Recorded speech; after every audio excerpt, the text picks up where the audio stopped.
নমস্কাৰ বন্ধু বান্ধৱীসকল, স্নিগ্ধা ইনফো নতুন এটা ভিডিঅ'লৈ আপোনালোক সকলোকে জনাইছোঁ স্বাগতম।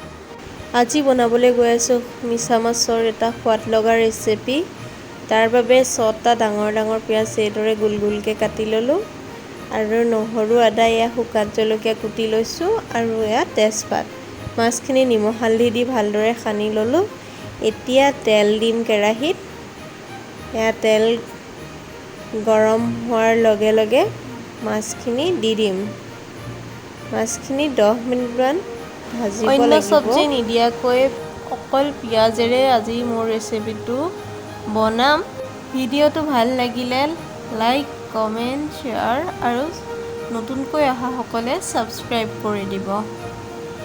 আৰু মিছা মাছ কোনে কোনে ভাল পায় কমেণ্টত জনাই দিব।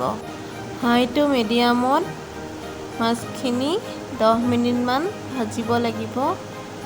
মোৰ প্ৰায় ভাজা হৈছে। এতিয়া লাহেকৈ নমাই দিম। ইয়াৰ পাছতে মই পিঁয়াজখিনি দি দিম। এয়া দি দিলোঁ। পিঁয়াজখিনি দিয়া হোৱাৰ পিছত লগতে তেজপাত আৰু শুকান জলকীয়াখিনিও দি দিম। যিহেতু মিছা মাছ তৰকাৰীখনৰ মেইন বস্তুটোৱে হৈছে পিঁয়াজ, আমি পিঁয়াজখিনি ভালদৰে ভাজিব লাগিব। অলপ টাইম দিব লাগিব পিঁয়াজখিনি ভাজোঁতে। আপোনালোকে ঘপককৈ পানী ঢালি নিদিব আকৌ। পিঁয়াজখিনি ভাজোঁতে গেছটো ল' টু মিডিয়াম কৰি থাকিব যাতে লাগি নধৰে। আৰু দেখিছেনে এয়া কি ধুনীয়াকৈ ভাজি আছোঁ মই। সোৱাদ লগা ৰেচিপি বা যিকোনো বস্তুৱে খাবলৈ হ'লে অকণমান সময় দিব লাগে, তেতিয়াহে টেষ্টি হ'ব। এইখিনি হ'ল মিছা মাছৰ ফ্ৰাই। গৰম গৰম এনেকৈ ফ্ৰাই খায়ো ভাল লাগে। এতিয়া আমি পিঁয়াজখিনি 10 মিনিটমান ভাজা হৈ গ'ল। ইয়াত হালধি দিলোঁ আৰু নিমখ দিম এতিয়া আৰু ধনিয়া পাউডাৰ দিম। এইখিনি লৰোৱা হ'ল। তাৰপিছত এতিয়া জিৰা দিয়া হ'ল। পাউডাৰ মছলাখিনি হোৱাৰ পিছতে অলপ লৰাই ভাজা হ'ল, সেইখিনি দেখুওৱা নহ'ল। তাৰপিছত নহৰু আদাৰ পেষ্ট দিয়া হ'ল। নহৰু আদাখিনিও 2 মিনিট ভাজি লৈ এয়া পানী দি দিয়া হ'ল অলপমান। এইখিনি শুকাই পেলাই তেল ওলাই গ'লে আকৌ পানী দিম। আকৌ পানী দিলোঁ। এতিয়া আপোনালোকেও নিজৰ হিচাপমতে পানী দি ল'ব।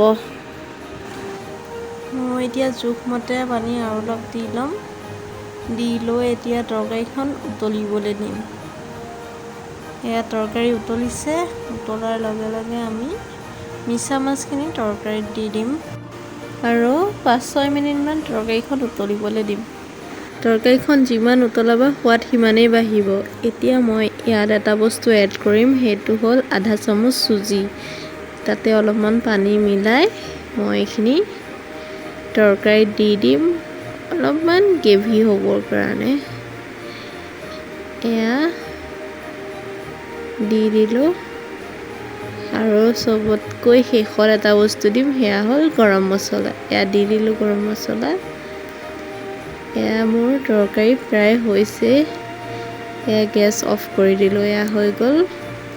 এতিয়া যিটো কালাৰ দেখিছে, মই 10 মিনিটৰ পিছত দেখাই আছোঁ কালাৰটো কেনেকুৱা ধুনীয়া হৈ যাব। এয়া 10 মিনিটৰ পিছত গেছ বন্ধ কৰা 10 মিনিটৰ পিছত কালাৰটো এনেকুৱা ধুনীয়া কালাৰ এটা ইয়াত আহি গৈছে।